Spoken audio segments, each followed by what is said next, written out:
राज्यसभा चुनाव के सियासी दंगल की तो उदयपुर में कांग्रेस और कांग्रेस समर्थित विधायकों की बाड़ेबंदी है। होटल ताज अरावली में ठहरे हैं कांग्रेस के विधायक। जयपुर से कल भी फ्लाइट से उदयपुर पहुंचे विधायक।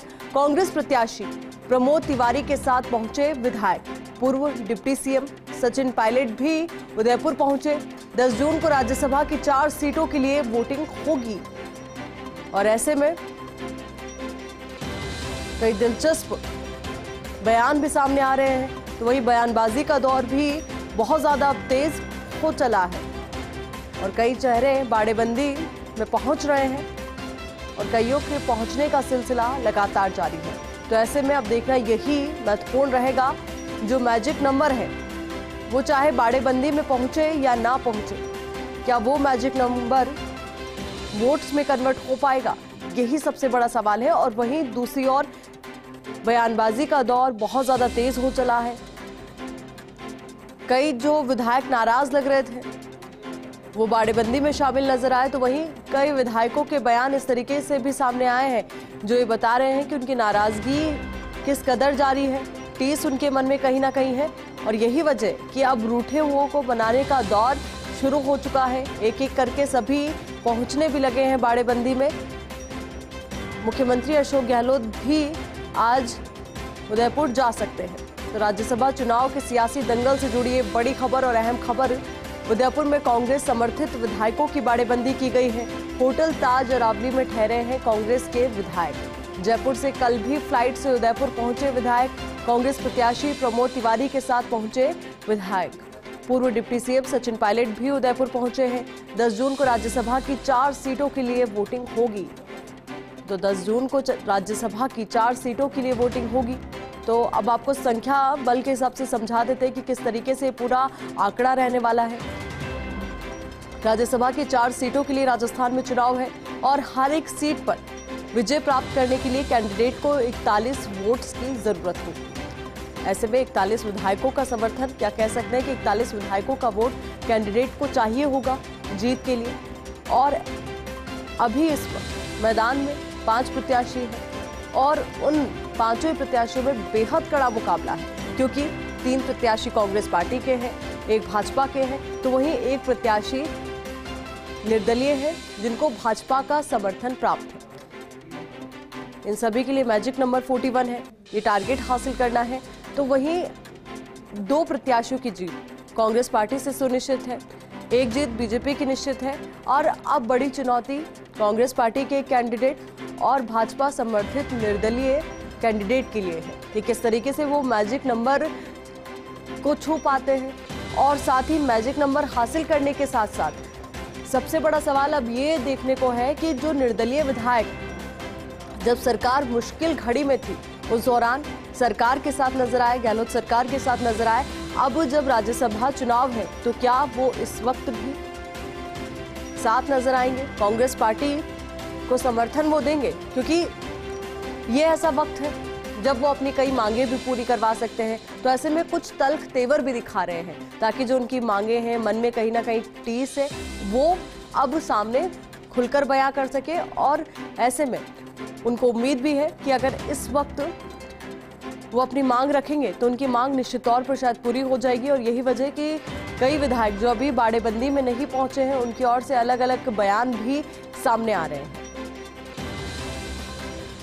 नजरें तमाम निर्दलीय विधायकों के चेहरों पर भी है कि कौन कौन से निर्दलीय विधायक रहेंगे जिनका समर्थन कांग्रेस पार्टी को मिलेगा,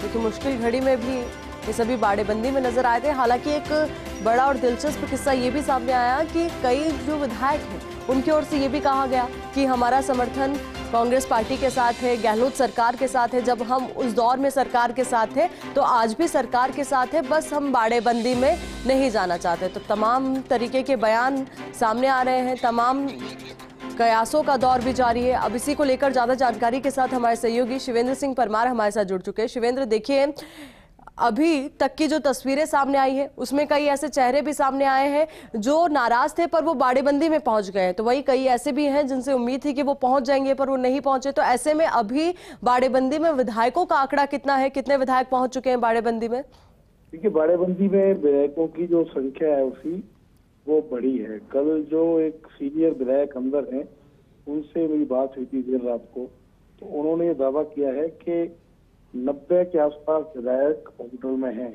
हालांकि नामों पर अगर हम जाते हैं तो लगता नहीं कि 90 विधायक अभी पहुंचे हैं, क्योंकि अभी भी बहुत से विधायक ऐसे हैं जो या तो जयपुर में है या आसपास है, और कम से कम उदयपुर में तो उनकी कोई भी झलक देखने को नहीं मिली है। लेकिन हुआ यह है कि जब बस से विधायक आए हैं तो उससे पहले भी कुछ विधायक यहाँ पे थे, और कल भी कुछ विधायक, कल भी 6-7 विधायक जिसमें सचिन पायलट शामिल हैं, वो लोग कल भी पहुंचे हैं।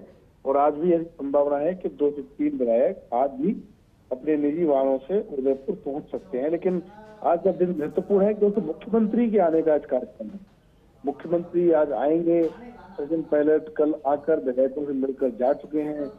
मुख्यमंत्री के आने के बाद अंदर का क्या माहौल रहता है, कितनी बात है वो विधायकों से करते हैं, और जो विधायक अंदर बाड़ेबंदी में हैं वो सीएम को क्या कोई डिमांड अपनी रखेंगे, किस तरीके का संवाद होगा मुख्यमंत्री और विधायकों के बीच, ये देखना दिलचस्प होगा। हालांकि मुख्यमंत्री आज ही वापस चले जाएंगे उसी उदयपुर से जयपुर के लिए, लेकिन बहुत महत्वपूर्ण है जब जो सदन के नेता हैं अशोक गहलोत, वो आज उदयपुर आ रहे हैं और सभी विधायकों से मिलेंगे, संभवतः पूछेंगे कोई तकलीफ और कोई परेशानी तो नहीं है। और बाकी तस्वीरें हम दिखाई रहे हैं कि कल किस तरीके से जो विधायक है वो सिंगर बने हैं, सभी ने गाने गाए हैं, गुनगुनाए हैं। तो जो विधायकों का पिकनिक या हॉलीडे कह सकते हैं वो कंटिन्यू है। जो भी अंदर है वो पूरी सुख सुविधा के साथ अपना जो स्टे है उसको एंजॉय कर रहे हैं।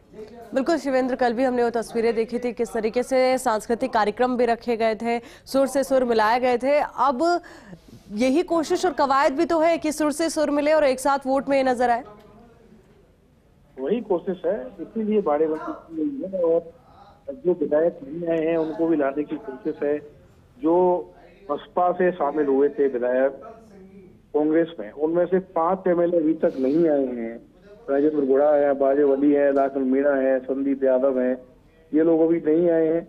इसके अलावा कांग्रेस के भी 2 विधायक खुलकर उन्होंने अपनी नाराजगी जाहिर की है। खिलाड़ीलाल बैरवा जो एससी आयोग के अध्यक्ष है, इस गिरिराज सिंह मलिंगा जो बाड़ी से विधायक है, राजेंद्र भिदोड़ी वो भी नाराज है क्योंकि वो टच में नहीं बताए जा रहे। तो अभी भी कुछ लोग हैं जिनको बाड़ेबंदी में लाना चुनौती है कांग्रेस के लिए, लेकिन कोशिश है कांग्रेस पार्टी की कि जल्दी से जल्दी अपने बाकी लोगों को भी बाड़ेबंदी में लाकर वो एक मैसेज दें एकता का कि हम लोगों में स्ट्रेंथ है, हम लोग एकजुट हैं, और जो चुनाव है 10 तारीख को उसको हम जीतेंगे। शिवेंद्र, ऐसे दौर में जब बयानबाजी का दौर जारी है और इस तरीके के बयान दिए जा रहे हैं कि अब ऊंट पहाड़ के नीचे आया है, या कहे कि कांग्रेस पार्टी के साथ हमने 7 फेरे तो नहीं ले लिए हैं, तो ऐसे में कितना मुश्किल होगा इन विधायकों को मनाना?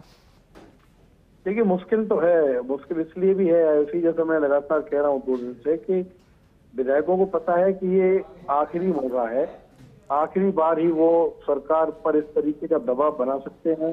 राज्यसभा चुनाव गुजरने के बाद इस तरीके का मौका कम से कम नहीं आएगा जब विधायक इतना खुलकर बोल सकें और वो ये उम्मीद कर सकें कि बोलने के बाद भी हमारी मान बनपन होगी। तो जो विधायक नाराज हैं, खासकर बीते कुछ समय से, वो विधायक चाहते हैं कि राज्यसभा चुनावों में वोट करने से पहले, कैंप में जाने से पहले उनकी जो परेशानी है, उनकी जो डिमांड है, उनकी जो मांगे हैं, उनको पूरा कर लिया जाए, क्योंकि इसके बाद इस तरीके का मौका आएगा नहीं। अब ये देखना होगा कि जो मध्यस्थता कर रहे हैं लोग, क्योंकि कल भी खबर आई थी कि धर्मेंद्र राठौर मिले थे जो असंतुष्ट विधायक हैं बसपा समेत 2 कांग्रेस के, उनसे, तो क्या वो अपनी कुछ बात रखते हैं और क्या सीएम से मिलने के बाद उनकी कुछ डिमांडों पर निर्देश किसी तरीके के आते हैं, आज काफी महत्वपूर्ण है। अगर ऐसा होता है तो फिर क्या नया रुख रहेगा। बिल्कुल शिवेंद्र, देखिए, और ये देखना महत्वपूर्ण भी होगा क्योंकि जिस तरीके से रमीला खड़िया को लेकर कहा जा रहा था कि शायद वो नाराज है, पर वो भी बाड़ेबंदी में पहुंच गई, तो ऐसे में उम्मीद यही है कि जल्द ही सभी विधायक भी पहुंचेंगे और उनको मनाने का दौर भी यहाँ पर जारी रहेगा। बहुत बहुत शुक्रिया आपका हमारे साथ जुड़ने के लिए, पूरी बातचीत के लिए। आगे